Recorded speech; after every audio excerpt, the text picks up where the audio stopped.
sesión. Espero que sea la primera de muchas, Fernando, te vamos a destrozar. Encantado, Ya, encantado de... una de ellas serás Cuéntame. tú protagonista con todo el tema de la inteligencia artificial. ¿Eh? Fernando, para los que os habéis reunido al principio ya lo habéis oído, pero Fernando es, bueno, es pionero en España y además tiene algoritmos propios, o sea, tiene desarrollo tecnológico y científico propio, no es un vendedor de inteligencia, no sé. Antonio Amusategui, pero le cuesta, le tengo que volver a dar entrada. Y eso es un orgullo y una satisfacción, que diría nuestro rey emérito,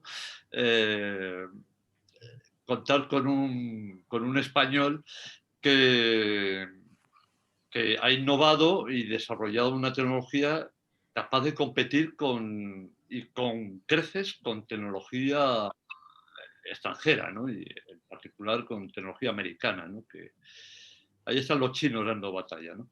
Decía que será la primera de unas cuantas porque si tenemos problemas de aforo, las reuniones del casino las haremos a través de este instrumento. Como ya lo hicimos en la época álgida de la crisis, que fue en junio, en abril, mayo y junio, porque es más cómodo. Sobre todo para propiciar la participación, porque el problema la presencia, simultanear pocos presentes físicamente y más presentes a través de la red, al final la experiencia que hemos tenido es que sufren los de la red, no se enteran de nada, no hemos conseguido superar en el casino ese problema tecnológico. Entonces, mientras no se arregle, Fernando, te seguiremos pidiendo ayuda. Entonces, primero eso. Segundo, cuando tengamos un ponente que está fuera de Madrid, como sucede hoy con Pedro Regueiro, y gracias a este sistema, además, podemos tener ponentes que estén no solamente fuera de Madrid, sino fuera de España, y no solo fuera de España, sino fuera del continente. O sea, nos fijaremos bastante en América, pues usaremos este instrumento. ¿eh? Usaremos este instrumento. Así que muchísimas gracias, Pedro. Nos has abierto unos horizontes. No voy a seguir citando películas ni cosas de estas, ¿no? Horizontes de grandeza, ¿no? También horizontes lejanos, ¿no? Pues de esto, nos has abierto horizontes próximos, y grandes con tu ayuda y con tu apoyo. Y la primera sesión que tuvimos en el ciclo del 2020 fue con María José Morán. María José Morán, que es socia del casino, pero que no estaba en condición de socia del casino. Por supuesto, eso no es ningún agravante ni inconveniente. Eh, Sino que estaba como miembro del Instituto de la Empresa Familiar y en concreto del Departamento de Estudios.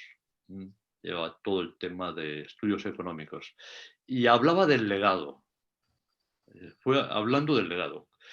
La verdad es que como estábamos rodeados de miembros de empresas familiares, quienes más hablaron del legado fueron los miembros de las empresas familiares, claro, que son a los que lo viven intensamente, ¿no? Algunas de ellas, como Osborne y alguna más, con más de 200 años, ¿no? O el gaitero. Entonces, ¿por qué digo que la primera fue el legado? Porque hoy vamos a hablar del Consejo de Familia. Y es que mantener el legado exige gestionar la familia, porque los tiempos cambian, pero no solo en la gestión empresarial, sino que cambian en los valores. En nuestros hijos, nuestros nietos, los que tenemos, ¿no? Ya nietos, muy jovencitos, por supuesto, y porque además yo fui un abuelo muy joven, por supuesto. Eso lo di por aceptado. eh, Claro, nosotros, nuestros padres, nos vemos acuciados y acometidos por realidades distintas. Y las realidades que ahora interactúan con nuestro desarrollo, que conforman nuestros valores, en alguna medida, bueno, no en su totalidad, pero sí en una gran medida, está cambiando permanentemente y estamos viviendo una sociedad en la cual se ha establecido un principio que es un antivalor, que es que todo lo posible es válido. Es un antivalor. Pero es un antivalor que está actuando permanentemente. Con lo cual, como las familias no defiendan sus valores, aquellos que constituyen su legado, se quedan sin valores, y se quedan sin legado. O sea, primer asunto. Con lo cual, y el Consejo de Familia, ahora Pedro hablará a fondo de esto, es crítico para eso. Pero hay otro aspecto importantísimo que hemos mencionado hace un momento, que es el de la innovación. La innovación. Las empresas tienen que ser, ahora mismo, si quieren crecer, tienen que ser disruptivas, tienen que adaptarse permanentemente a una realidad que va cambiando continuamente. Bueno, es incierta. La incertidumbre se ha enseñoreado de la realidad y la tecnología, la propia creatividad de las empresas, ¿no? Y luego, si a eso le añadimos la incursión de los coronavirus, que hacen que la disrupción sea permanente. Entonces tienes que estar actualizando tu contenido y tu mensaje y tus canales permanentemente. Con lo cual, eso se le llama para dar soluciones, ¿no? Para buscar nuevas soluciones a esos problemas nuevos, a los antiguos y a los nuevos, que es lo que. Eso es innovar. En muchas ocasiones, en la medida en que es disruptivo, las soluciones son disruptivas porque los problemas están disruptiendo la realidad que conoces, estás innovando. Las familias van a tener que detectar el talento innovador en sus miembros y ayudar al desarrollo del mismo, porque la educación tiene un papel muchísimo más importante en el desarrollo de la innovación, del carácter, del talento innovador, que la tecnología, muchísimo más. Y bueno, ese es un cometido del Consejo de Familia. Pues procedo a presentar a Fernando, perdón, a Pedro. Fernando, muchísimas gracias nuevamente. Bienvenidos todos. Luego, como queremos que haya mucho diálogo, luego diremos que abráis las cámaras y bueno, podemos controlar la actuación, pues la abriremos. Pedro Regueiro está en Vigo. Ahora mismo estás en Vigo, ¿verdad? Ahora mismo estoy en Vigo. Llegado de México hace poquito, hace 5 días o 3 días. Hace 3 días, efectivamente. 3 días.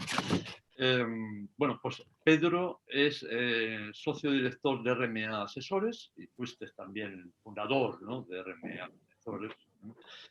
Y es en la actualidad miembro de unos cuantos consejos de familia de distintos grupos empresariales, especialista en rediseño de estructuras de gobierno corporativo y mecanismos de implicación de las nuevas generaciones. Todo el tema sucesorio es un tema que has trabajado mucho, ¿no?, y que te importa, te interesa y que has gestionado, que es muy, muy interesante. En procesos de intervención sistémica para la mejora de la comunicación interpersonal, ¿no?, y intergeneracional, me imagino, ¿no?, entre las familias empresarias. Asesorar, coaching, ¿no?, de fundadores, de sucesores también, ¿no?, familiares, en ese problema de transición que afecta tanto el desarrollo y la supervivencia de las familias, ¿no? Yo, bueno, termino esto, hago un comentario con 3 matices, y ya tomas la palabra, Pedro. Ha trabajado en Deloitte, entre otras empresas, entre otros grupos, y bueno, y en RMA, que llevas bastante tiempo. La gestión de la familia, que en el fondo es lo que trata de hacer el Consejo de Familia, es tan crítico que voy a poner 3 ejemplos que conozco muy directamente, porque los conocí personalmente y los conozco, de fracasos. de alguna manera, del fracaso de lo que era el núcleo familiar. Por ejemplo, el Corte Inglés. El Corte Inglés supuso una disrupción completamente, al extremo de que los herederos más relacionados con el núcleo familiar han quedado regular, ¿no? Independientemente de la crisis del Corte Inglés, de la crisis empresarial. Pero familiarmente ha supuesto una disrupción completa. Las personas adoptadas son las que se han hecho con el control de una familia, y adoptadas no desde pequeñitas, sino de mayores, con lo cual con una cultura propia. No necesariamente digo que sea malo, digo que esto pone de manifiesto cómo se produce una disrupción de este tipo, ¿no? Otro tema que me gusta plantear es FCC. FCC sufrió una crisis como consecuencia que luego supuso la separación de las dos hermanas y tal, pero como consecuencia de que en un momento dado asumen el control del negocio familiar, que es de los coprovit, los cónyuges. El tema del papel de los cónyuges, un tema en el que tiene algo que decir el Consejo de Familia. No estoy en contra de la participación de la familia política, pero hay que controlar, ¿no? Hay que controlar de qué manera y cómo y cuándo, ¿no? Pero otra manifestación de fracaso. Yo lo viví muy de cerca porque trabajaba con construcciones y contratas y con FCC después, ¿no? Y vi lo que supuso esa quiebra, y una empresa que fue líder con mucho en España en limpieza, por ejemplo, de todas las principales, no, todas las ciudades, todas las capitales de provincia de España, las limpiaba construcciones y contratas. Bueno, con las distintas Cofoxa y demás, ¿no? Pues se quedó absolutamente desarbolada.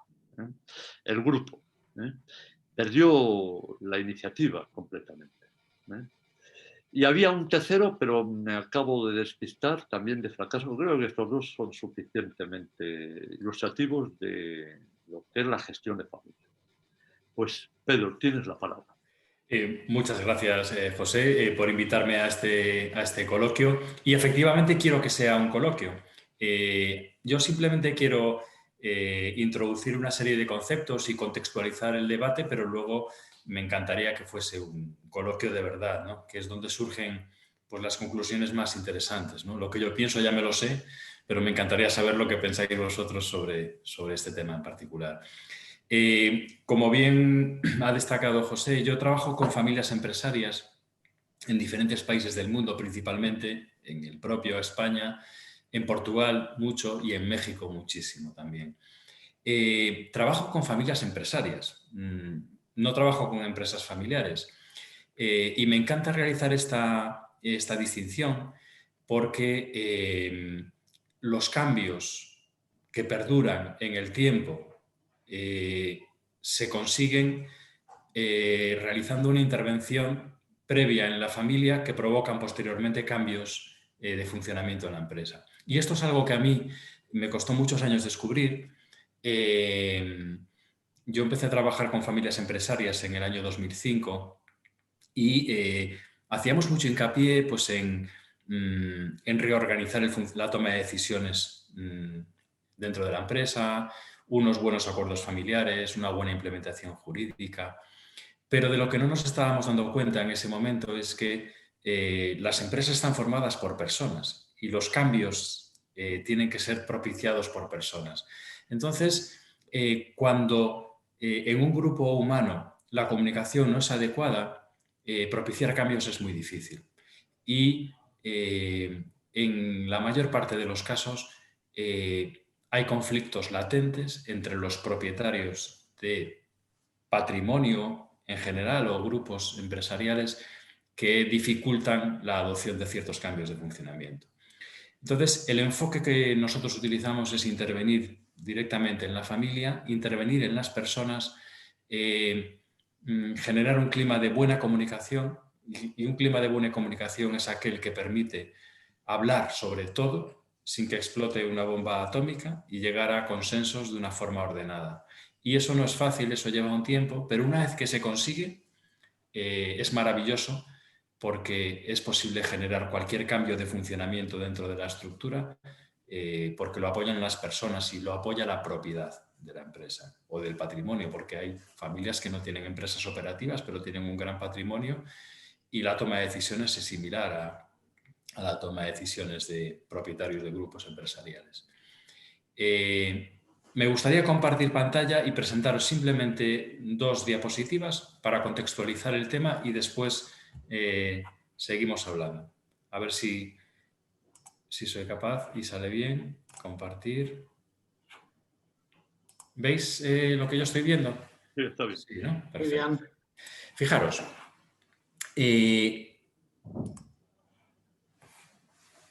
Uno de los temas críticos en las familias empresarias que facilita el que no existan conflictos que puedan afectar tanto a la familia como a la empresa y al patrimonio es la existencia de un gobierno corporativo bien diseñado y que tome decisiones ágiles y efectivas, ¿no? Este es el esquema que a mí me gusta implementar con familias empresarias. Como veis, ahí hay una Junta General de Accionistas, pero hay unos, entre el Consejo de Administración y la Junta General de Accionistas, hay un Consejo de Familia y también habitualmente en familias muy grandes con un elevado número de miembros existe también el concepto, el foro denominado Consejo de Rama Familiar. El Consejo de Familia es un foro de unión entre la administración de un grupo empresarial y la junta anual de los propietarios de las empresas, ¿no?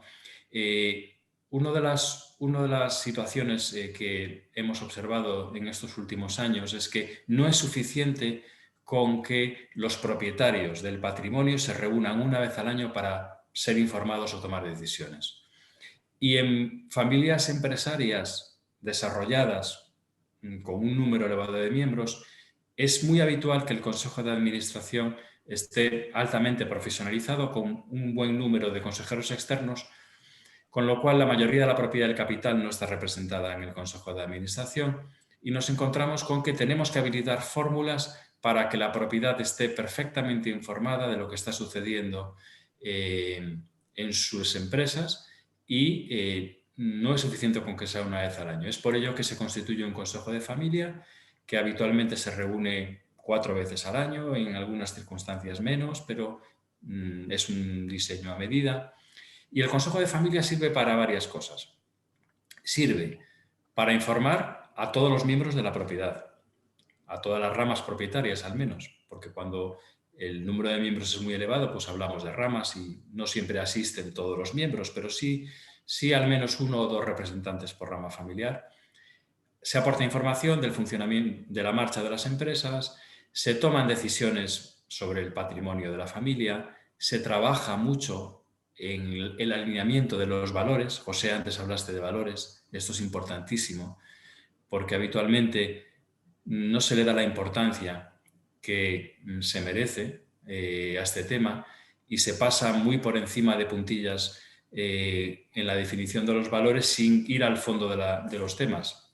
Un valor que está escrito en un papel pero no se vive en el día a día, pues no es un valor efectivo, ¿no? Entonces, las familias empresariales exitosas trabajan mucho en alinear los valores de las nuevas generaciones con las generaciones que están actualmente en el poder y en diseñar acciones específicas que demuestren a su entorno, a la sociedad, que viven esos valores. Y eso a su vez está muy relacionado con,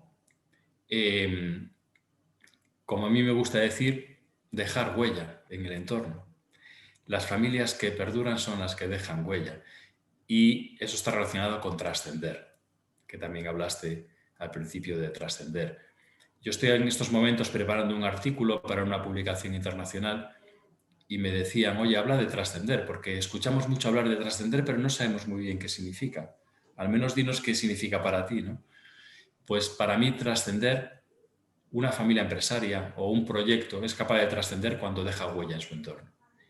Y es una huella premeditada, no es una huella fortuita, es una huella que se corresponde con los valores de las personas que hay detrás de ese proyecto. Y esto es algo que hay que trabajar. no sucede de forma espontánea, como casi nada en la vida. Otra función importantísima del Consejo de Familia es servir de foro de inducción para las nuevas generaciones en el proyecto familiar. Imaginaros un grupo de 30 primos, altamente cualificados, altamente formados. No todos tienen cabida en la estructura organizativa de la empresa, pero sí todos tienen cabida en un gobierno corporativo altamente profesionalizado, y algunos formarán parte del Consejo de Administración, otros muchos del Consejo de Familia, y la forma de ir involucrándolos progresivamente en la toma de decisiones de la familia propietaria es a través del Consejo de Familia. Primero con voz, primero como asistentes sin voz y sin voto, al cabo de un cierto tiempo pues pasan a tener voz, y la última fase del viaje es que puedan tener voz y voto, y eso sucederá por delegación de los propietarios actuales de las acciones o por fallecimiento o incapacidad de estos. El Consejo de Familia, como bien has destacado tú también, José, es un elemento de unión familiar y de mejora de la comunicación, porque no podemos comunicarnos bien con alguien si no nos ponemos en la ocasión de comunicarnos. Y una familia empresaria tiene que hablar de empresa, tiene que hablar de patrimonio, tiene que hablar de dinero, tiene que hablar de poder, tiene que hablar del papel de los hijos. Y eso hay que hacerlo en un foro profesional. Al igual que en el Consejo de Administración se toman decisiones profesionales relacionadas con las empresas, en el Consejo de Familia se toman decisiones profesionales relacionadas con la familia. Y es por ello que se dispone de un reglamento interno de funcionamiento que, al igual que un Consejo de Administración, está compuesto por un articulado, y ahí se regula todo. Se regula el objeto del Consejo de Familia, funciones, quién asiste, qué asesores externos pueden participar, reglas para expulsar a los participantes del Consejo. Hay un presidente, un vicepresidente, un secretario. Hay una calendarización de reuniones, etc.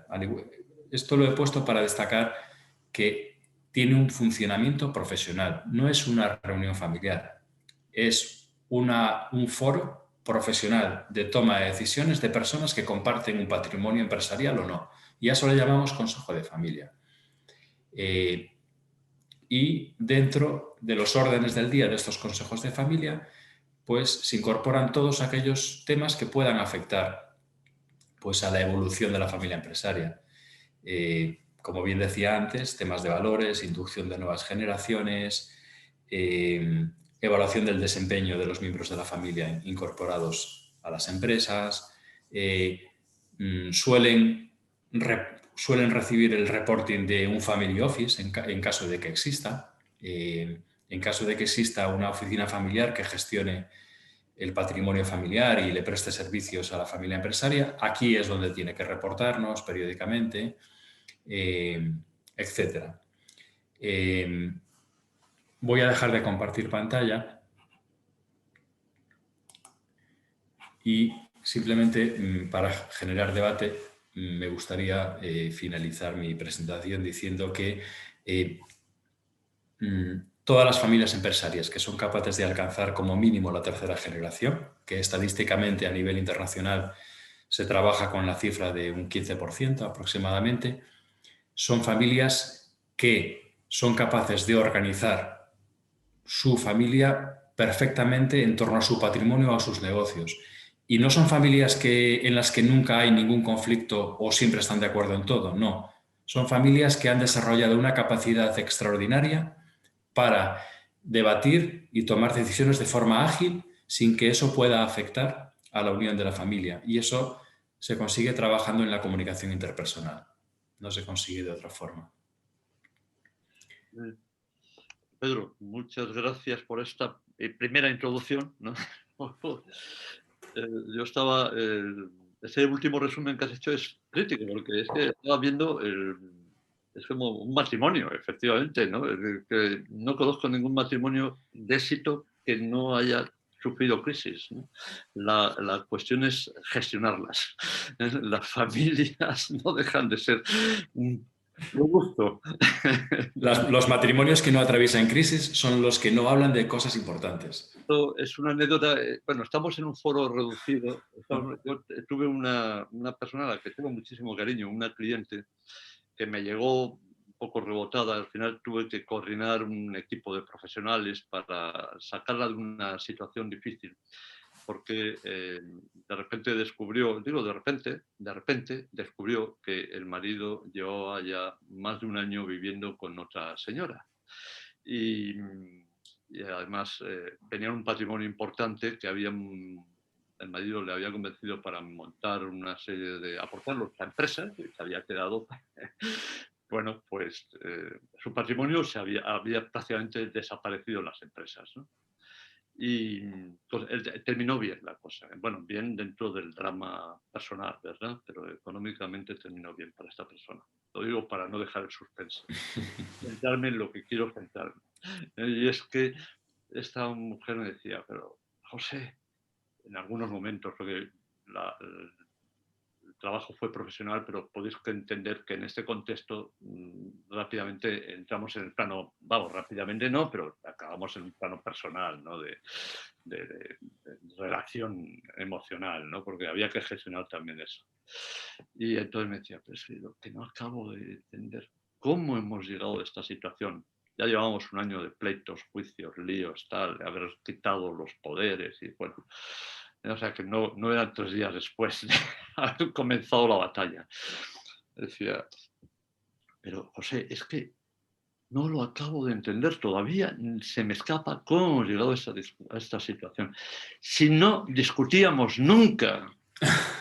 Yo decía, pero fulanita, pero ¿cómo ibais a discutir si vivía con otra? Si no os veíais. Si hubierais discutido, probablemente no hubierais llegado a esto.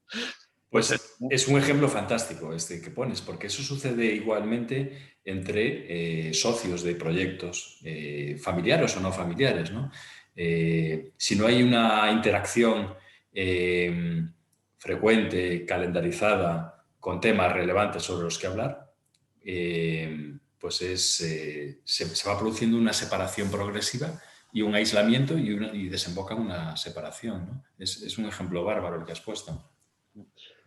Yo, antes de dar la palabra, que también estoy deseando escuchar, ¿no? Y para que solo te quiero agradecer enormemente porque un comentario que has hecho sobre el Consejo de Familia y cómo las comisiones delegadas del Consejo de Familia y la información, gestionando la información empresarial y ese feedback, ¿no?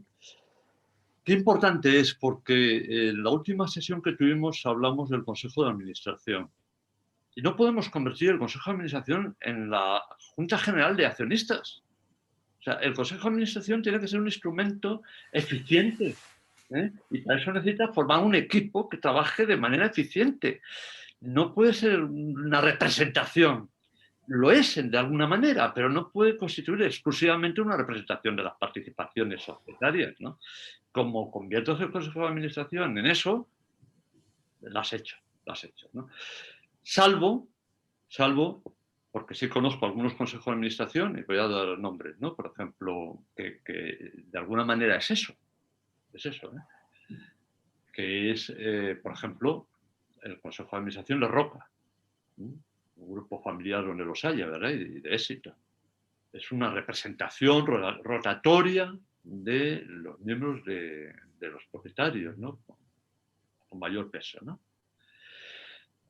Pero en ese caso lo que sucede es que tienen un consejero delegado y es tremendamente compesionalizada toda la estructura empresarial, ¿no? Y un consejero delegado con mucho peso. Bueno, se pierden la componente creativa de un consejo de administración eficiente.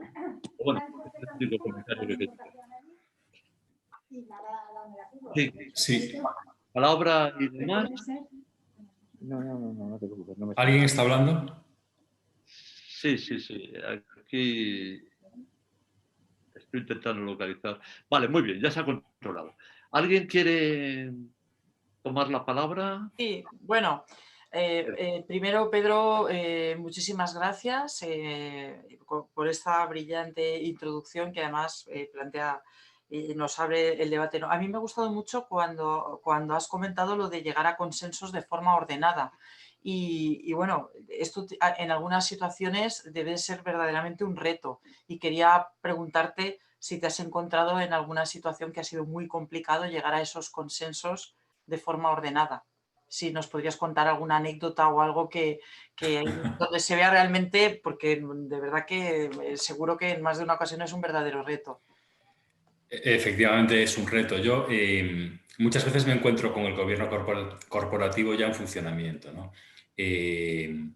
Cuando no está en funcionamiento, yo no me atrevo a empezar a sesionar hasta que no trabajo individualmente con las personas y de forma grupal con dinámicas específicas. Hasta cuando veo que se comunican adecuadamente es cuando lanzo los primeros temas delicados encima de la mesa y como ya los conozco, lo controlo yo la situación y así va evolucionando el consejo.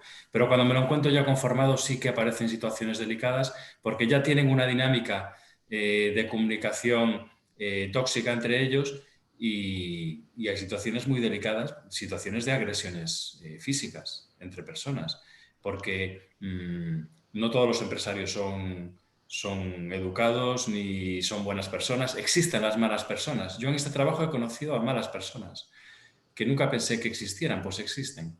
Hay personas que solo buscan el poder, el dinero y en hacer daño pues a otras personas que en el pasado les hicieron daño a ellos, ¿no? Y esas personas es importante identificarlas de forma precoz pues para trabajar con ellas, porque es imposible que funcione adecuadamente la toma de decisiones en un grupo de personas cuando nos encontramos con un elemento de estas características, ¿no? También es cierto que en una familia empresaria donde hay lazos familiares, siempre hay ventanas por las que colarse para apelar a la unión familiar, ¿no? Y en función de la fase de vida en la que se encuentra cada familia, pues hay estrategias diferentes que se pueden utilizar. Si tenemos una generación emergente ya en una edad avanzada, pues es muy útil incorporarlos lo antes posible a estos foros porque cuando tenemos una dinámica de comunicación negativa entre un grupo de iguales, de imagínate 50, 60 años, cuando se incorporan nuevas generaciones se mide muy mucho de cómo dicen ciertas cosas y qué dicen delante de ellos para no reproducir esos conflictos en la siguiente generación, ¿no? Pero los consejos que no funcionan bien pueden desembocar en situaciones tan drásticas como agresiones físicas, sí. Dependiendo de la intensidad de los temas a tratar, ¿no? Muchas gracias. ¿Y puedo hacer otra pregunta? Disculpa, un poco así. Has mencionado como un 15%, ¿no? Por estadística de familias que, o lo he entendido así, que pueden pueden organizarse en torno al patrimonio. Y el resto, ¿por qué fracasan? ¿Cuáles son los elementos que suelen explicar que no puedan lograr esto? En nuestro trabajo, cuando hablamos de desaparición de proyectos empresariales, no nos referimos solamente a que perezca el proyecto, ¿no? Nos referimos también a la venta, ¿no? Y esto es algo que muchas familias empresarias tienen miedo a debatir sobre ello, ¿no? Y a veces es una solución fantástica.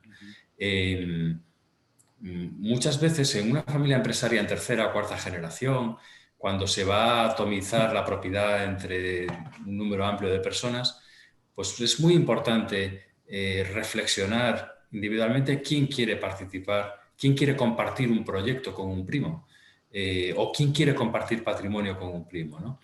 El que no quiera estar por motivos adicionales a los económicos. Yo trabajo mucho el sentimiento de pertenencia de las personas. Si alguien solamente quiere participar por los beneficios económicos o de otro tipo a obtener, es alguien que no tiene sentimiento de pertenencia. los grupos que funcionan bien son aquellos que se sienten bien estando juntos, independientemente de los beneficios obtenidos por ello, ¿no? Entonces, sin ninguna duda, los grupos que perecen antes de llegar a la tercera generación, en su gran mayoría perecen por problemas de comunicación entre los propietarios. No se entienden, no comparten ideas de futuro, no comparten valores, no se atreven a decirse ciertas cosas, algunos no quieren estar, no se atreven a decirlo, se convierten en personas conflictivas y todo eso genera un clima que desemboca en la separación o a veces en la desaparición de las empresas porque afectan a su funcionamiento, ¿no? Yo siempre que conozco a un grupo de personas es muy importante identificar los estados de ánimo, ¿no?, de las personas. Cuando alguien no acepta algo que no va a cambiar, está en un estado de ánimo de resentimiento. Cuando alguien no acepta algo que sí podría cambiar, pero no hace nada por conseguirlo, está en un estado de ánimo de resignación, ¿no? Y cuando alguien acepta algo que no va a cambiar, está en un estado de ánimo de aceptación positivo. Y cuando alguien acepta algo que puede cambiar y lucha por cambiarlo, está en un estado de ánimo de ambición, ¿no? Entonces, es importante identificar en torno a ciertos temas, porque tú puedes estar en diferentes estados de ánimo en función del tema, los estados de ánimo de las personas y trabajar con las personas para que elijan sus batallas. Y cuando tú eliges una batalla que puedes ganar, estás en un estado de ánimo de ambición. Y entonces, cada uno tiene que elegir sus batallas, cada uno tiene sus prioridades, sus intereses, y de lo que se trata es de que todos podamos convivir y consigamos en un porcentaje elevado nuestras pretensiones y seamos felices, ¿no?, en torno a un proyecto. Al final son personas y hay que trabajar con personas. Muchas gracias. Me acabas de recordar el ejemplo que se me olvidaba de otra familia, y he puesto ejemplos de empresas de familias empresarias, pero de empresas que han continuado con un tipo de singladura. Eulen. Ese fue también una estructura familiar que llega al día de hoy, ¿no? Que llega al día de hoy. La gestión, ¿no? La gestión. Bueno. Ahí el caso de Eulen, como otros muchos, es una clara falta de comunicación entre un fundador y sus hijos, ¿no? Porque nadie tiene derecho a ser juzgado, ¿no? Pero sí todos tenemos derecho, como miembros de una misma familia, a decir lo que pensamos de una forma ordenada, ¿no? Y en ese caso aparentemente, la comunicación no existió en momentos importantes. Parte de sus hijos. Esto es lo de siempre, ¿no? En el fondo él no gestionó la familia como familia empresaria. Claro. Claro, y en esto debe de jugar un papel muy importante lo que has comentado, lo de los valores empresariales, el fijar muy claramente los valores empresariales y esa huella que comentabas, ¿no? Para poder... Es importantísimo. Claro. Fijaros, esto me recuerda una pregunta que me hacen muchísimo, ¿no?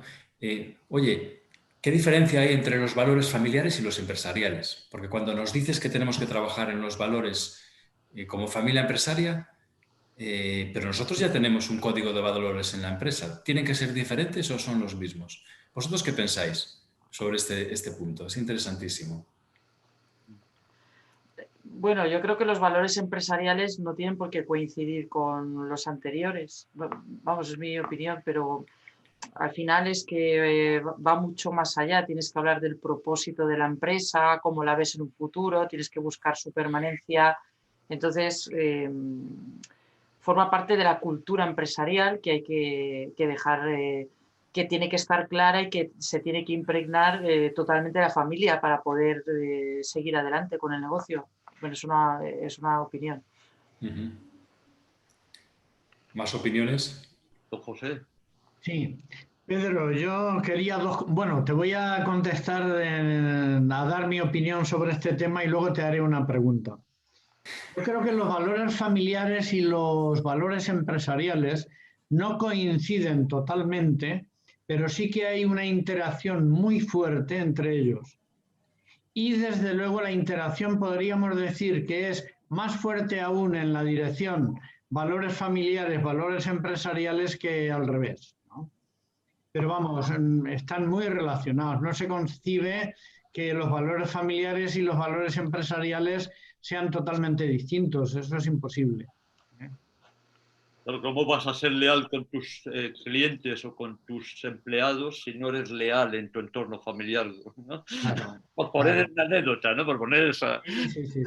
Estoy de acuerdo. O la laboriosidad, ¿verdad?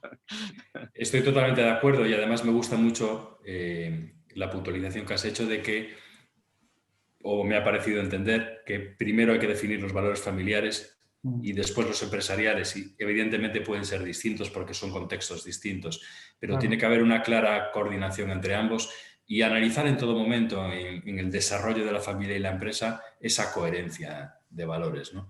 Y al mismo tiempo identificar si estamos desarrollando acciones en los dos ámbitos que demuestren que los estamos viviendo, porque si no, el ejemplo que estamos dando no es el adecuado.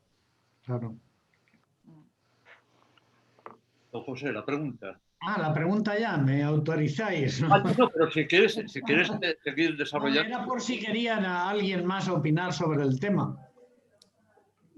Provocaremos, no te preocupes. Provocaremos. Ahí Antonio Musate está muy callado, se ha dormido. También eso que como estás apagado con... Somos 12 participantes, ¿no? Por lo que Muy veo. bien. Sí. Sí, ahora mismo 12, sí. Pedro, dentro Adelante. del esquema que nos has hecho, que me ha gustado mucho, de familia empresaria, junta de accionistas, junta general, consejo de familia, consejo de administración. Este planteamiento rompe un poco los esquemas tradicionales de la planificación paralela, ¿no?, de la empresa familiar. Es decir, sistema familiar, sistema empresarial, ¿no?, que funcionan de alguna manera relacionados, no cabe duda, pero con ciertos límites muy marcados, ¿no? Entonces, yo te digo que para mí ha sido una sorpresa muy agradable el ver esto, porque no es que tuviera muchas dudas sobre el tema, ¿no? Pero no había visto hasta ahora contigo nadie que lo haya tomado con tanta decisión y de una manera tan clara el poner el Consejo de Administración debajo del Consejo de Familia, ¿no? Efectivamente, así es. Yo cuando empecé a trabajar estos temas en el año 2005, efectivamente tengo en mente el esquema perfectamente con los dos ecosistemas, familia y empresa, y los acuerdos familiares en el medio que sirven de nexo de unión entre el ámbito familiar e empresarial. En mi experiencia eso no se corresponde con la realidad, porque la familia empresaria es la propietaria del patrimonio o del grupo empresarial y tiene una elevada incidencia en la toma de decisiones en el gobierno corporativo. Lo que tenemos que hacer es, y ahí es donde está,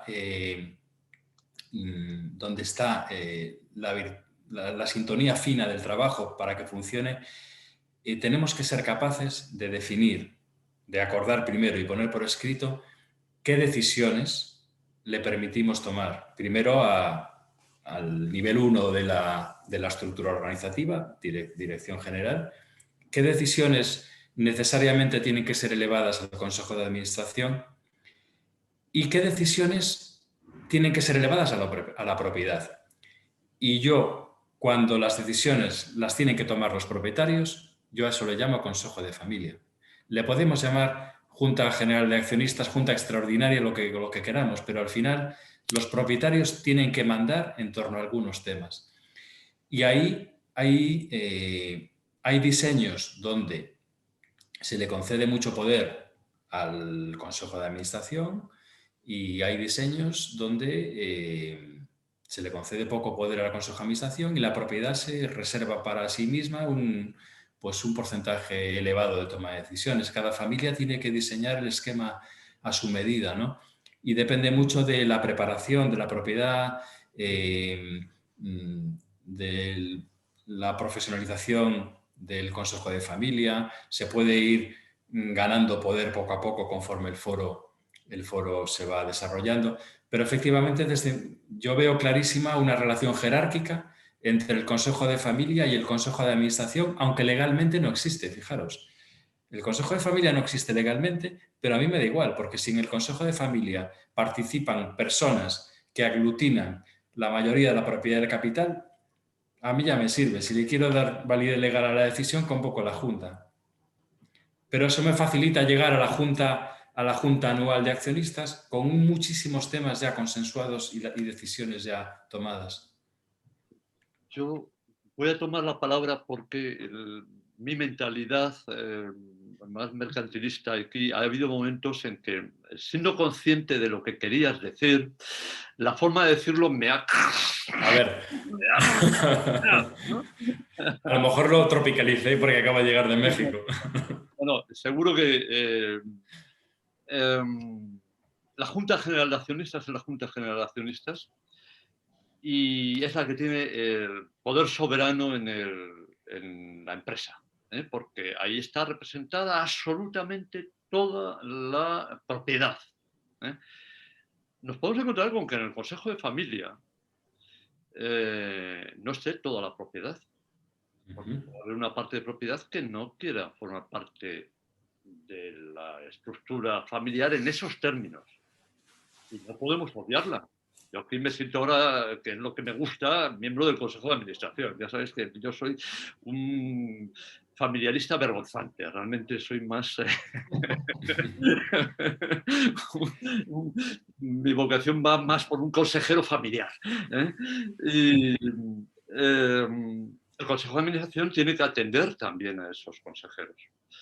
Creo que el Consejo de Familia es crítico. Es crítico precisamente para estructurar decisiones que afectan a la mayoría del accionariado, quizás a la totalidad, pero en cualquier caso a la mayoría, pero no se puede olvidar al resto, ¿no? Sin duda. El grupo de administración tiene que estar también ahí, ¿no? La figura del Consejo de Familia tendría una, entre comillas, una plasmación jurídica en la estructura empresarial, pero no llamándose Consejo de Familia, sino llamándose Oficina de Familia. Es algo que además se potencia y se defiende bastante por parte de la Comisión Nacional de Mercado de Valores y de todos los órganos de supervisión de la Unión Europea en este momento. Las oficinas de familia. Eso lo podemos convertir en una longa manus, no en el Consejo de Familia, porque el Consejo de Familia es mucho más rico en sus capacidades y sus potencialidades y sus cometidos, ¿no?, que la Oficina de Familia, pero podríamos darle a efectos de costes, sobre todo, para hacer frente a esos costes, porque los consejos de familia suelen tener costes si se hacen bien. Y el problema con el que nos podemos encontrar a la hora de profesionalizar es que cómo justificamos los devengos de la empresa familiar al consejo de familia, esos costes, ¿cómo los justificamos? A Hacienda, que es que me preocupa. No hay nadie de Hacienda aquí presente, con lo cual puedo exponer mis sentimientos más profundos. Nos pueden estar escuchando, Pepe, cuidado. Eso también es verdad. Me acabas de coartar la expresión de mis sentimientos. Iba a soltarlos y me has callado. Vía Oficina de Familia, que no figura en ningún tratado de derecho mercantil, pero que sí figura como una propuesta que se hace por parte de la Comisión Nacional de Mercado de Valores a las empresas que cotizan en bolsa y que por consiguiente tienen su justificación, se puede dar un soporte estructural, jurídico y económico a esa parte del Consejo de Familia que consiste en trasladar la información, recibir información, gestionar esa información y articular mayorías sin que el Consejo de Administración se vea mermado en su responsabilidad, que es la de informar a todos los socios, a todos los miembros de la Junta de Accionistas, es decir, a todos los propietarios. Porque, como decía al principio, puede haber algunos propietarios que no sean miembros del Consejo de Familia, o que no participen o no quieran participar en el Consejo de Familia. Sí, sin ninguna duda. Te hago ese matiz y aporto la idea, ¿no? Si recordáis, en el esquema inicial aparecían unos consejos de rama familiar. Imaginaros un grupo de 40 propietarios, pues normalmente se organizan por... se eligen 1 o 2 representantes por rama familiar y son estos los que informan después a los miembros de su rama, que también son propietarios, ¿no? Siempre hay formas jurídicas de darle validez a la toma de decisiones de un consejo de familia, ¿no? En Portugal se utilizan los consejos de supervisión de grupo, que es un foro que se sitúa entre la Junta de Accionistas y el Consejo de Administración, y está reconocido legalmente. En Estados Unidos y Latinoamérica se utilizan mucho los fideicomisos de control y se hace coincidir el Consejo de Familia con el comité técnico de un fideicomiso al que está aportado el patrimonio. Entonces, estos ya son temas más jurídicos que yo no soy abogado ni pretendo serlo. Esto es un tema muy técnico, pero hay formas de encontrar esa validez jurídica de las decisiones, ¿no? Pero a mí lo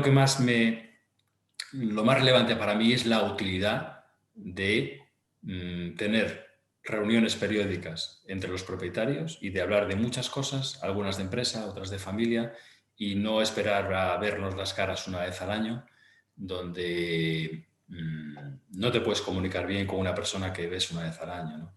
Y esto es algo que sucede mucho en familias grandes, grupos grandes, que no tienen un gobierno corporativo bien estructurado. Pedro, en ese sentido, aquí estáis unos cuantos con experiencia importante, con lo cual es a ti y a todos los que estáis hablando. Creo que ha salido David, de la familia Colomer, que no está en este momento. Estaba al principio. Si está con otro nombre que no le localizo, por favor, que se haga presente, ¿no?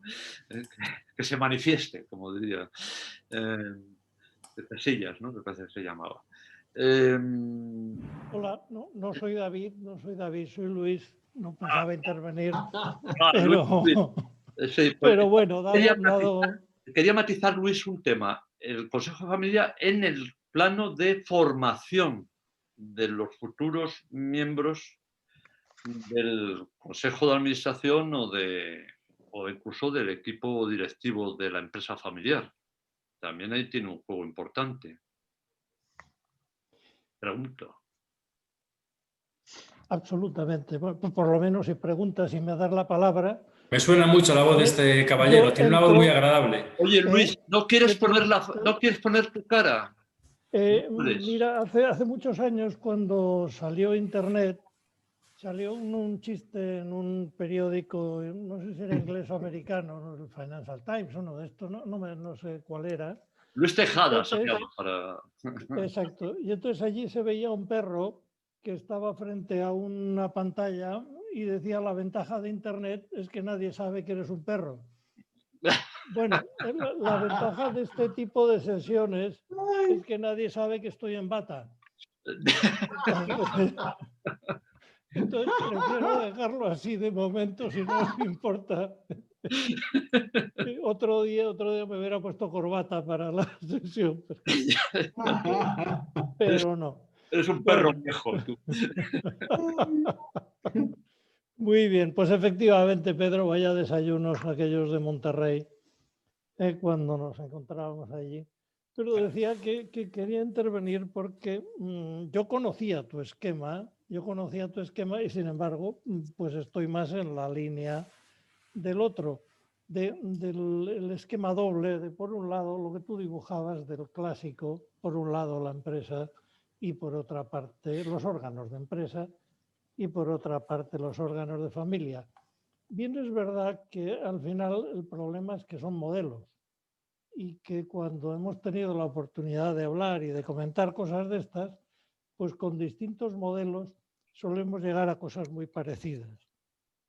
Y creo que al final llegamos a cosas prácticamente iguales.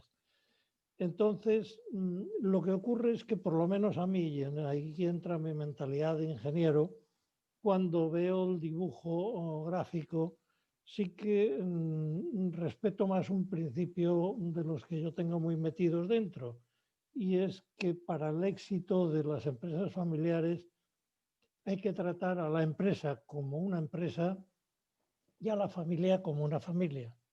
Entonces, cuando mezclo las dos en el dibujo, me cuesta hacerlo. Después en la práctica se puede hacer. Claro, y engancho con la última cosa que decía José.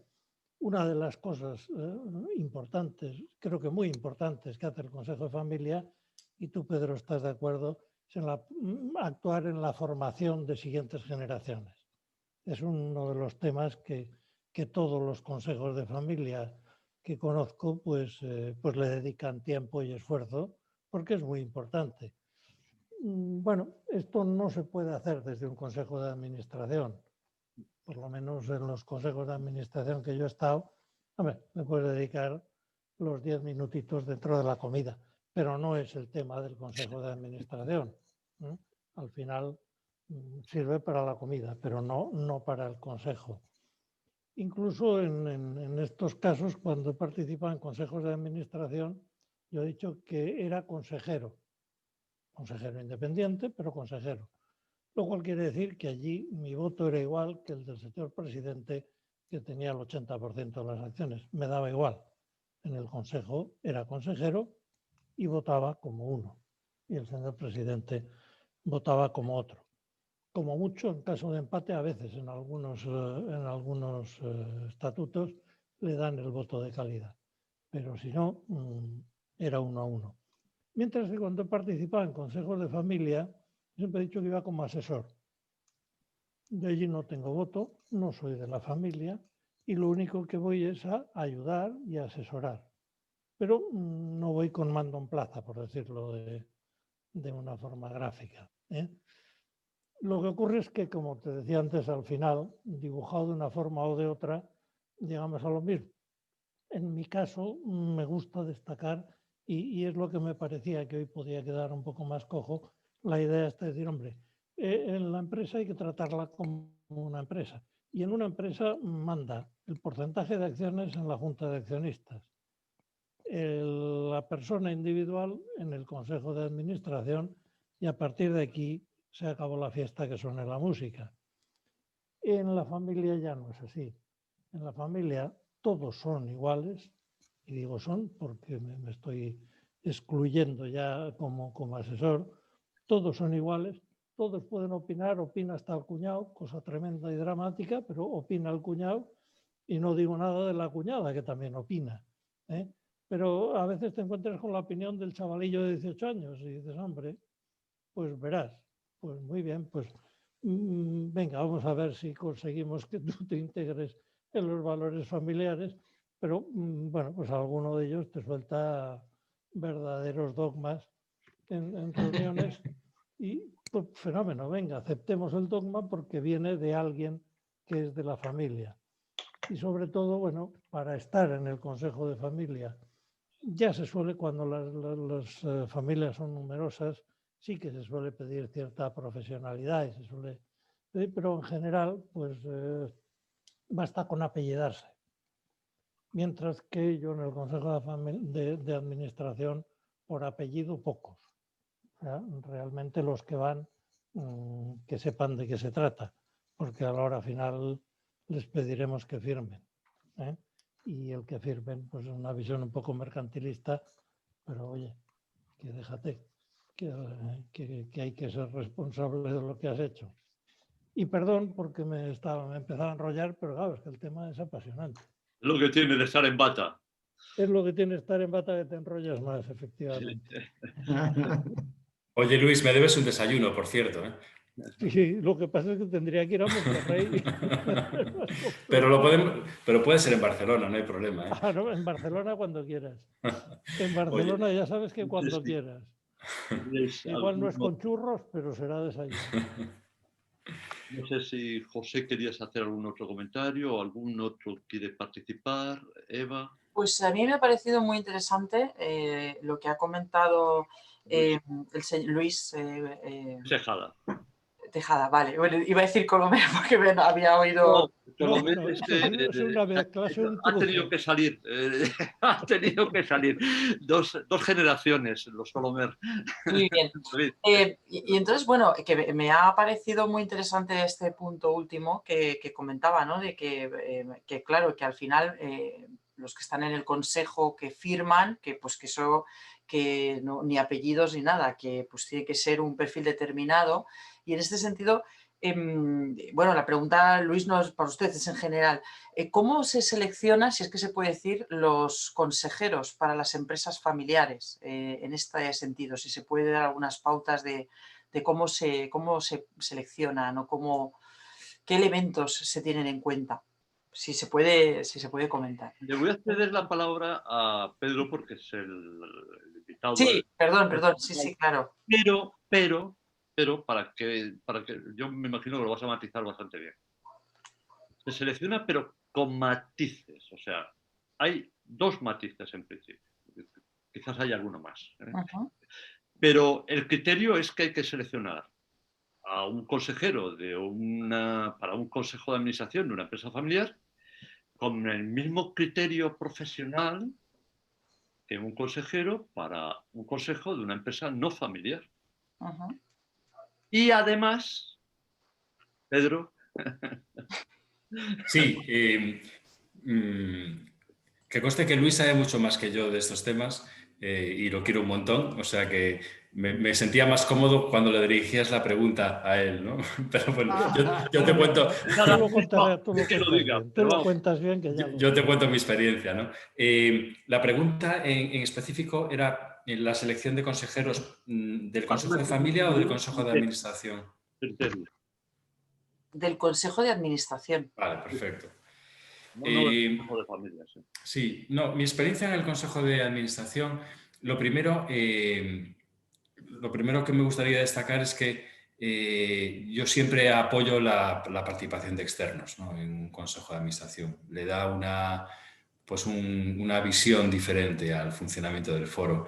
Yo aproximadamente siempre recomiendo que pues, un tercio de la composición sean externos, ¿no? Y dentro de los patrimoniales, mi criterio de selección o el que yo le expongo a la familia, que son ellos los que eligen, generalmente son aquellos que, lo primero, tienen responsabilidades operativas de primer nivel dentro de la estructura y en algunos casos nos encontramos con miembros de la familia propietaria con trayectorias muy exitosas externas que pueden aportar mucho valor también en un consejo de administración. Pero sin ninguna duda, los que estén involucrados en la operativa de los negocios a un nivel alto. Ese es el criterio que yo utilizo. Vamos a ver, yo la utopía la ha dicho José.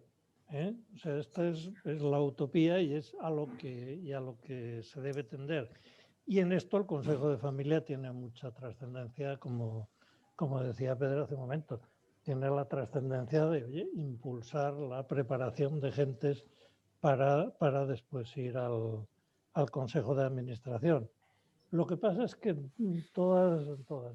muchas de las familias el problema que se suele dar es que al Consejo de Administración vas por porcentaje de acciones, ¿eh?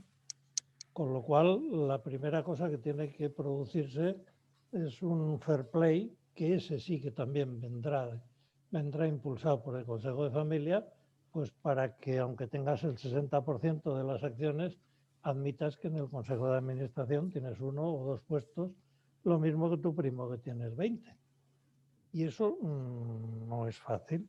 Eso no es fácil. Eso entra absolutamente dentro de los valores familiares, de dar participación a los que mejor o con más preparados estén.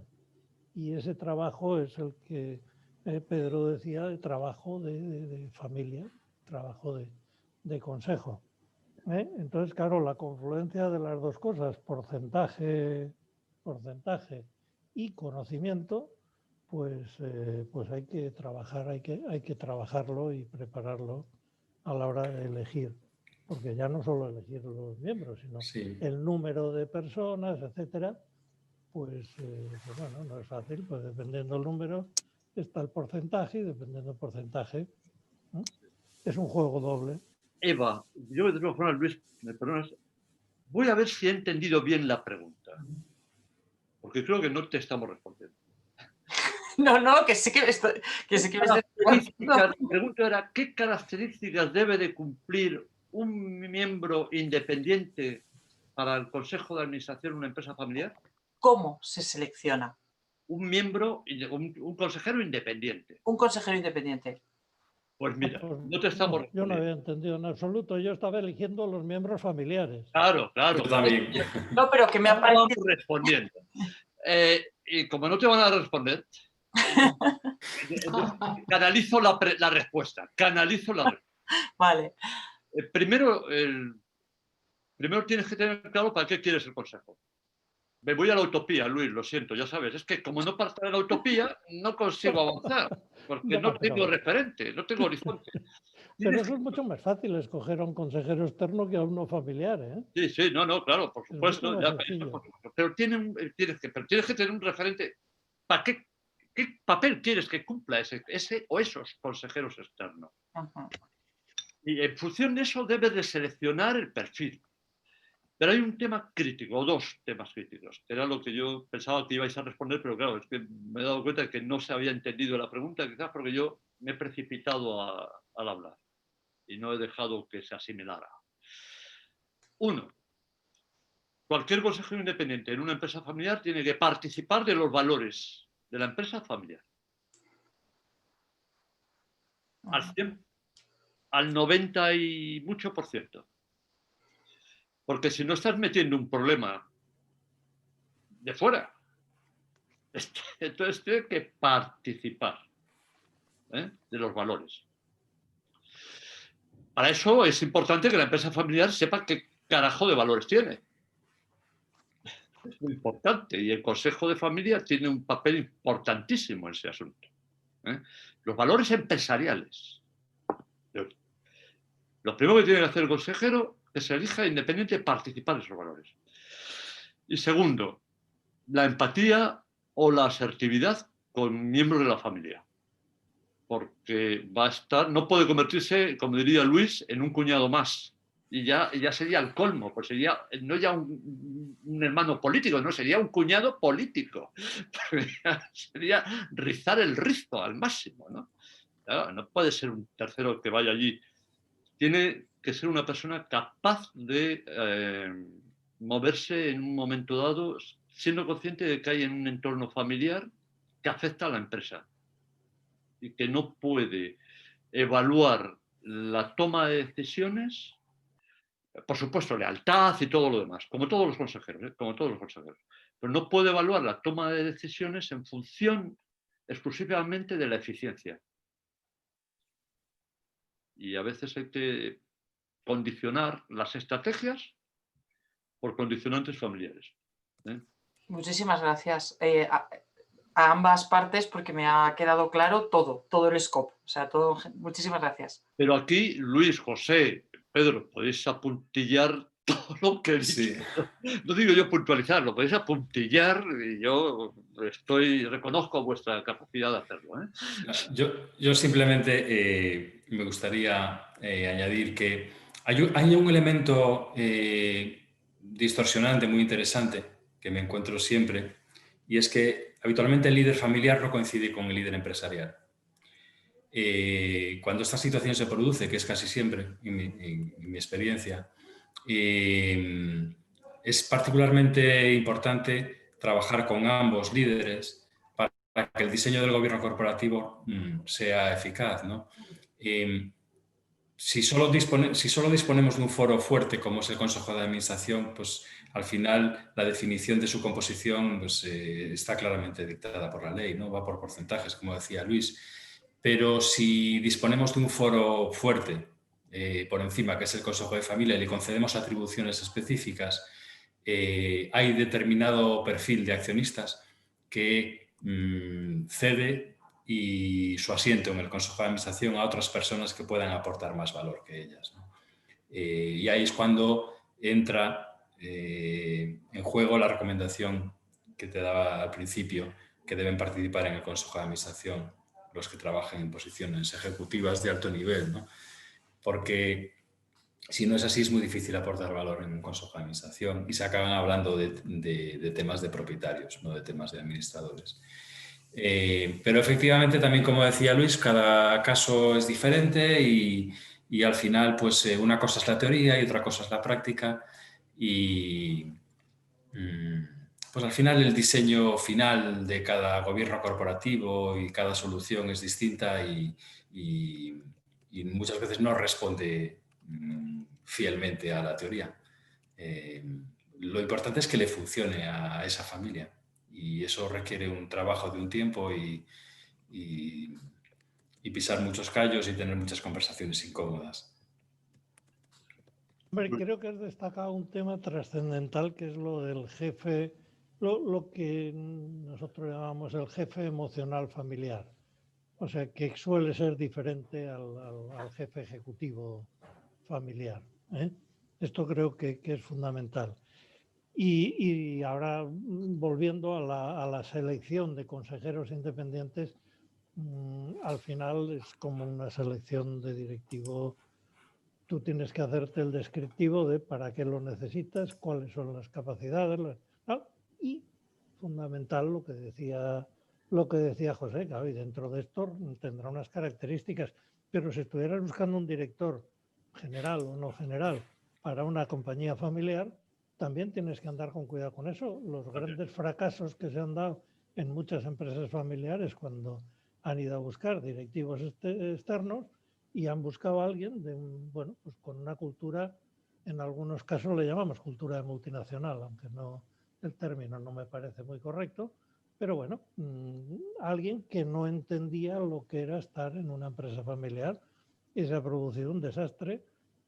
Ya como ejecutivo, pues con los consejeros ocurre lo mismo. Bueno, en algún consejo que he estado, algún consejero que venía también de empresa familiar, claro, pues ponía unas caras absolutamente, absolutamente divertidas, pues cuando de repente el consejo entraba en una dinámica que era provocada porque aquello era una empresa familiar. Vale, hay que entender lo que es la familia, hay que entender lo que son las problemáticas. Lo que pasa es que después hay que tener los conocimientos que son necesarios para estar en un consejo, bueno, de estrategia, de control, etcétera, etcétera.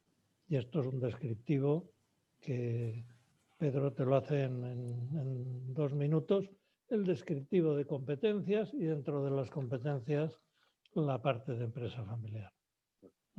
Aquí tenemos a Adela, bienvenida. Estamos casi en las postrimerías, pero bueno, muy bienvenida.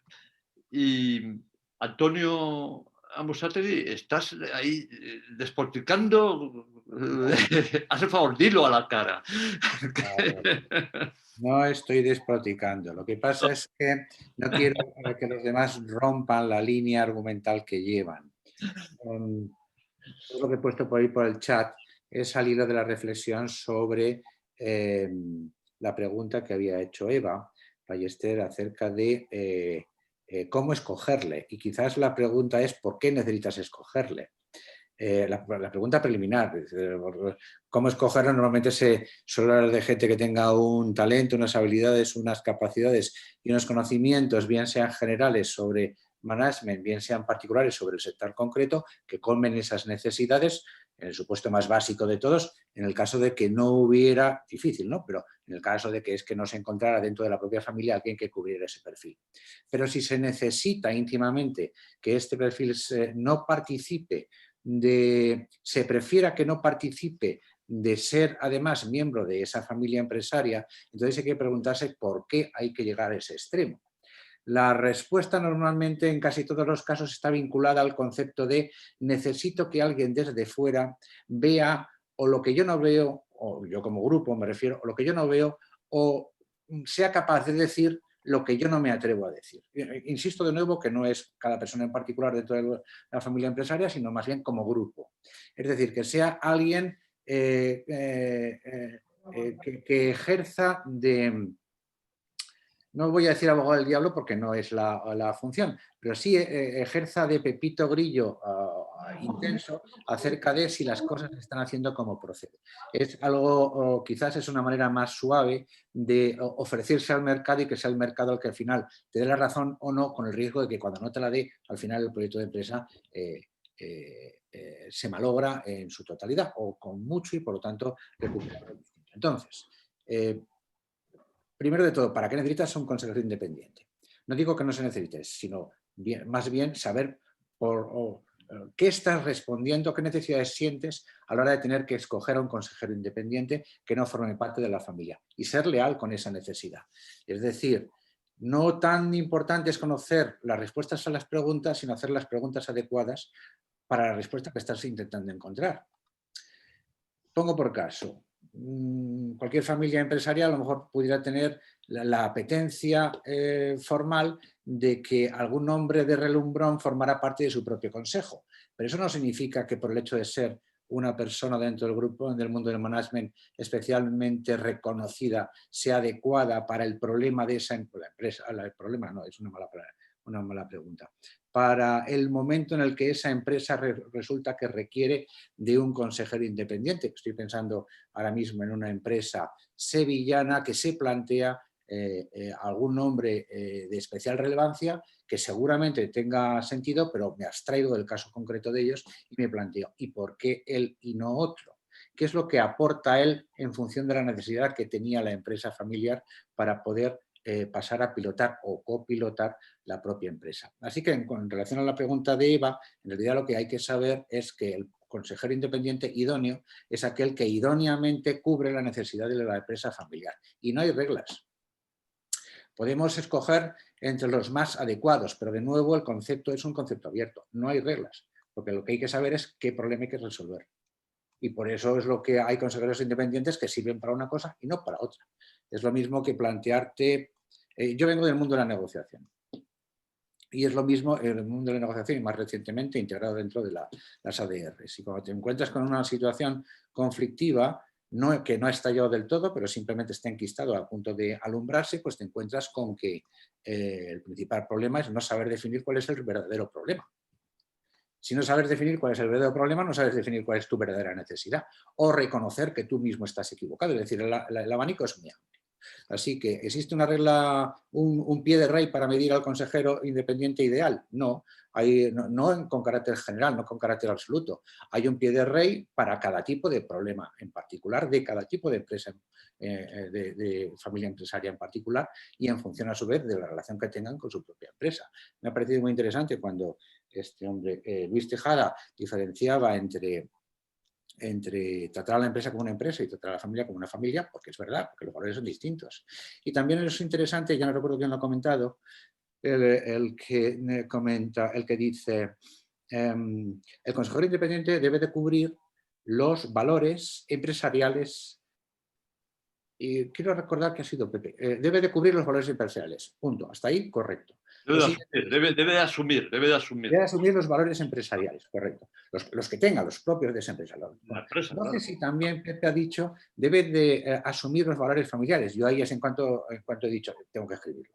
Entonces he dicho, vamos a ver, los valores familiares no tiene que asumirlos, tiene que respetarlos, pero no asumirlos. Porque él no ha sido llamado para ser un pariente político del político pariente, porque entonces no resolvíamos nada, estaríamos metidos en el problema de le hemos escogido porque es más pariente que independiente cuando le queremos por ser más independiente que pariente. Y si le queremos por ser más independiente que pariente, tiene que ser capaz de mirarnos desde un plano de igualdad separadamente. Antonio. Tiene mucho sentido cuando... Espera, termino con esto. Tiene mucho sentido cuando dice Pedro que, ojo, cuando vayas a escoger consejeros independientes, una tercera parte va que chuta. ¿Y por qué? Porque si pasa a tener más proporción y existe el riesgo, puede haber empresas familiares que sí lo sientan como necesario. Desconozco, no me quiero meter en ese tema porque es más peliagudo, pero sí existe un riesgo de que se confunda el famoso tránsito en management que ha ocurrido desde los empresarios que dirigen las empresas a los empresarios que delegan en los ejecutivos. Y cuanto más número de consejeros independientes hay, teóricamente independientes, hay dirigiendo una empresa, entonces es más fácil que la empresa acabe al final en manos de esos expertos que ya más como ejecutivos, es decir, no arriesgando dinero suyo, se dedican a resolver los problemas de la empresa a la que pasan a ver como un elemento que pueden controlar y no un elemento al que deben ayudar a dirigir. Entonces, a mí sí me parece muy prudente que el tercio sea una cantidad razonablemente objetiva como para pararse ahí. Es decir, vale tener consejeros, pero no nos tienen que dar la brasa todo el día. Antonio, Ya está, he cerrado el paréntesis. valores empresariales, valores familiares. Son dos. Te voy a poner, obviamente los valores empresariales tienen que asumirlos en una empresa familiar o una empresa no familiar, porque toda empresa tiene valores empresariales. Sí, sí, Y si no los tiene, los tiene. Los tiene. Sí, bueno, la última que tiene es que la cuenta de resultados sea positiva. Pero, el último valor. Son dos casos. Uno español, los dos son reales. Uno lo he vivido muy directamente y el otro no lo he vivido directamente. Empresa que tiene en un momento dado exceso de liquidez y decide diversificar comprando otra empresa. ¿Del mismo sector? No, de un sector relacionado, pero no es del mismo sector. Y entonces se le plantea una oportunidad magnífica en una empresa de cabotaje marítimo que trabaja principalmente en la zona del Mediterráneo.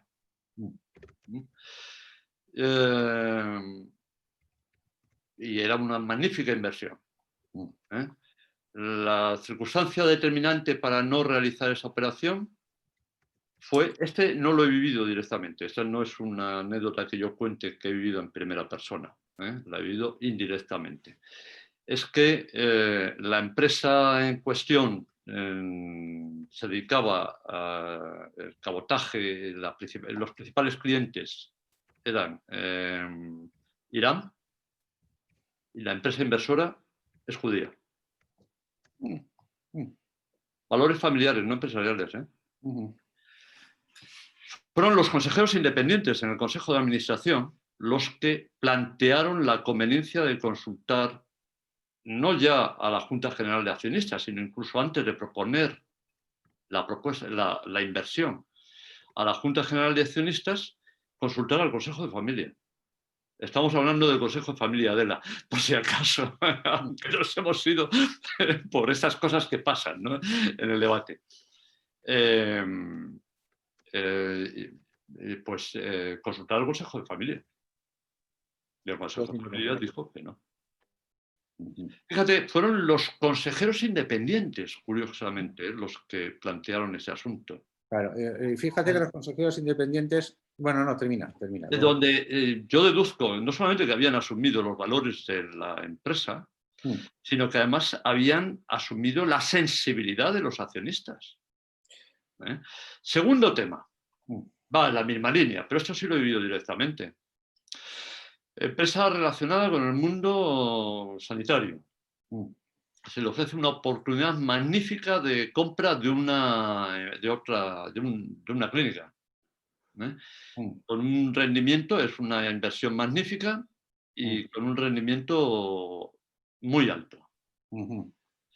El análisis empresarial de la inversión, probablemente la mejor inversión de los últimos 20 años para este grupo empresarial. Pero es una clínica donde una de las actividades líderes es el aborto y los propietarios de esta empresa son católicos y defienden la vida. Y no deciden que no se realiza esa inversión porque va contra los principios del grupo familiar, a la defensa de la vida de esa perspectiva, ¿no? Y fíjate cómo valores que no puedes plasmar en el mundo empresarial, porque tú no puedes decir en tu misión: no voy a beneficiar a los enemigos de Sion, no voy a todos los que ataquen al pueblo judío, no les voy a beneficiar. No entra en un grupo empresarial en la declaración de misión, objetos, tal. Se sobreentiende por los valores que defienden los propietarios. O yo me dedico al sector sanitario, pero no voy a invertir en estas actividades. No lo puedes poner. No lo puedes poner mercantilmente, no entra. Sin embargo, sí. Es a eso a lo que me refería con la asunción de los valores familiares. Y cuando me encuentro con eso, lo que pienso suele ser el gran respeto que hay que tener por los valores familiares. Es decir, se trata de límites morales. Pero de esa familia en concreto, claro, valores siempre estamos en el entorno moral. Para mí eso es, yo no puedo compartir sus valores porque yo no soy familia, pero yo puedo perfectamente tener incluso más prevención ante el incumplimiento, ante los riesgos de que se rompan el núcleo, el core de esos valores, porque también los percibo como valores que justifican en su caso la existencia de su grupo familiar. Estamos casi hablando de lo mismo. Desde luego, el gran problema, esto es típico del mercado, típico de mesa de negociación, el gran problema es saber qué significan las palabras y las palabras para cada cual.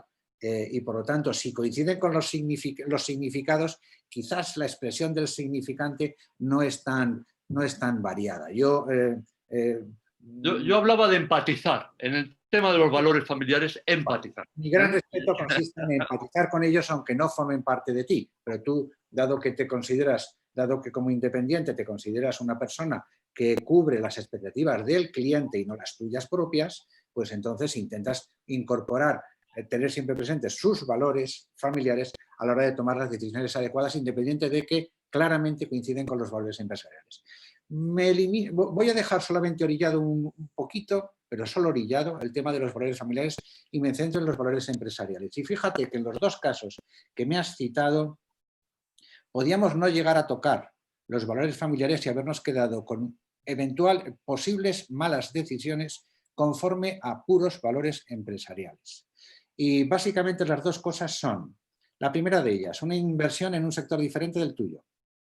Es un error cambiar de sector. No, hicieron posteriormente una inversión en un sector diferente al suyo, porque era una esa decisión es empresarialmente mala, porque para eso hay que... Eso es otro problema. Sí, es otro problema, pero a veces forma parte del origen de los problemas que se generan en las empresas. No sabe respetar sus propios sectores económicos. Sector vinculado, te he dicho, no sector independiente. Me estoy refiriendo al problema que había con Irán y con los judíos. Bueno, esa relación entre Irán y judíos que dice, bueno, esto claramente está contra los valores. Vamos a ver, el hecho de que actuaran en un sector y decidieran dedicar recursos a otro sector desde la empresa, ese es el error.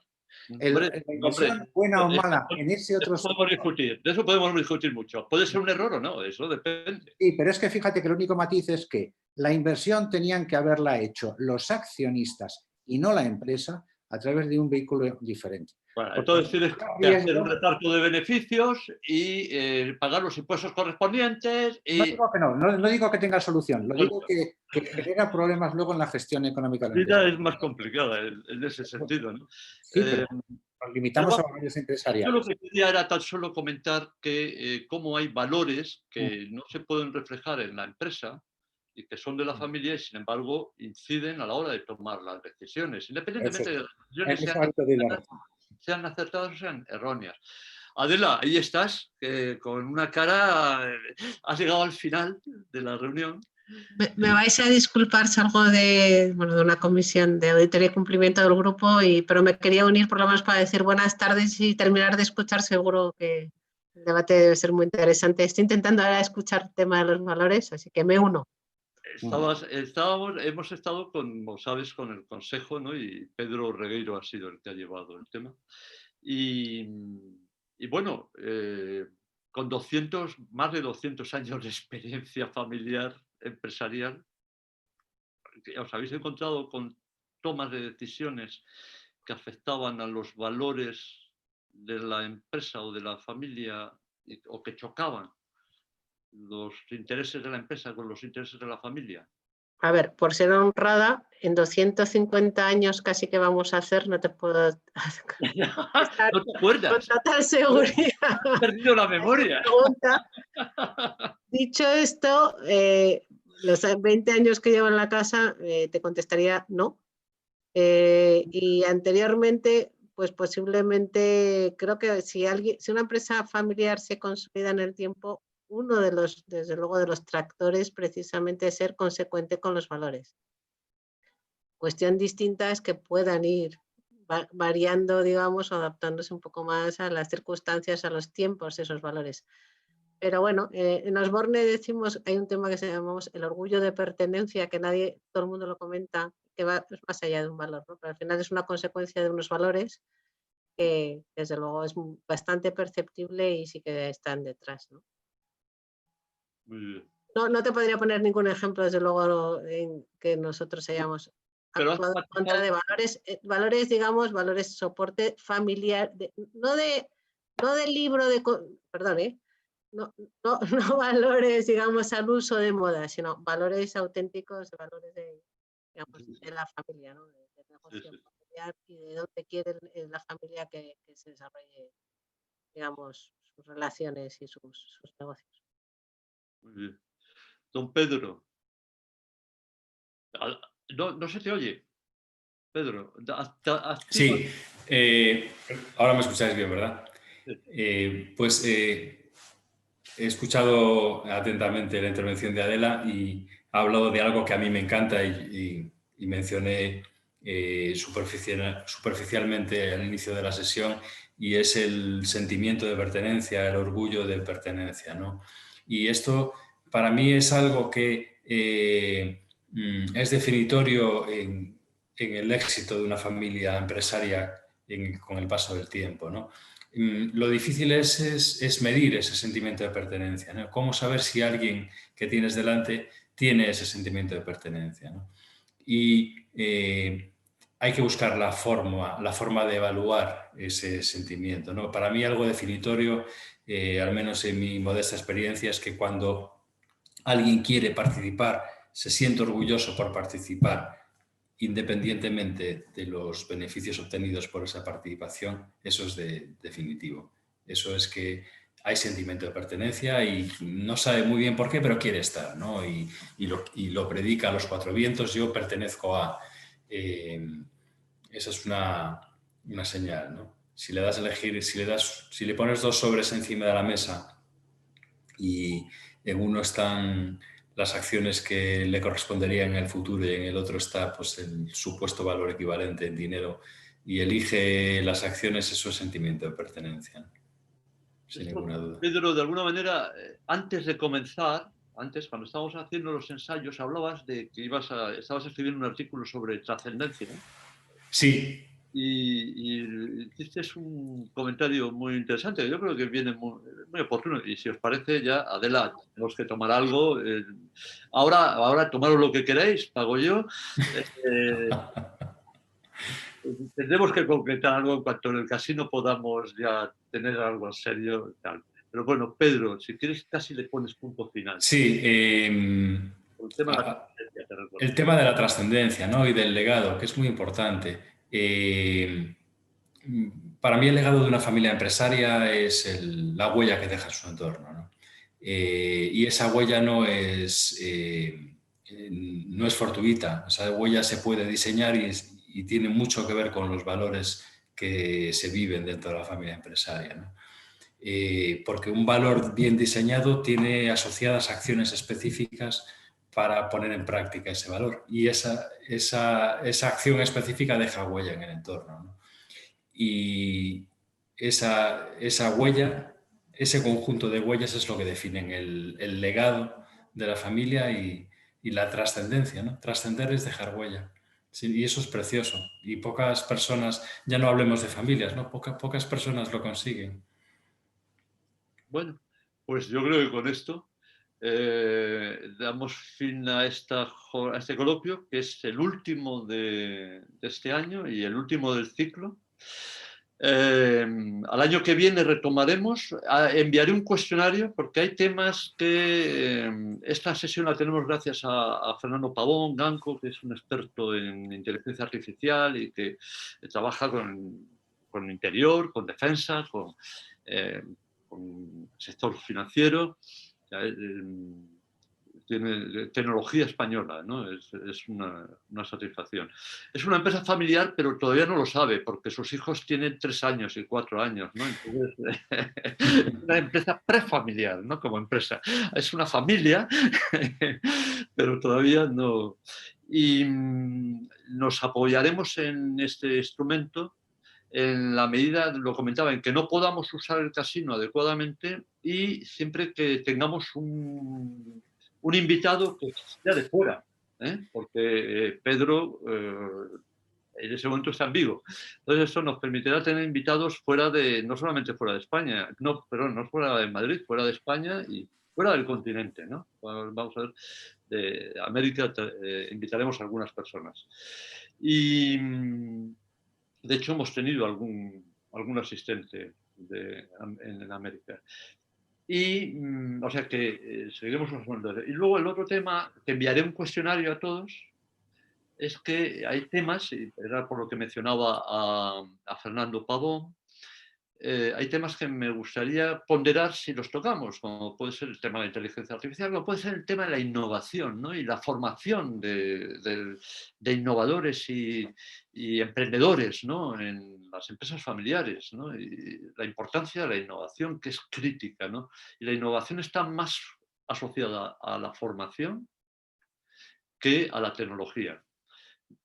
Os lo firmo donde queráis y además podré dar fe de ello, ¿eh? Llevo años trabajando en este campo. Bueno, pues ya lo haremos. Os felicitaré con una tarjeta de felicitación, pero muchas felicidades, feliz Navidad a todos. Nos vemos pronto.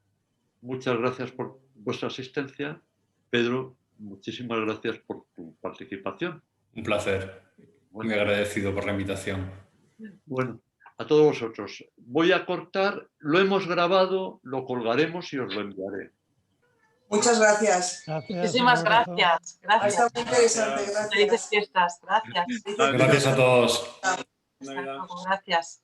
Muy bien. Adiós a todos. Voy a ver si soy capaz de apagarlo esto.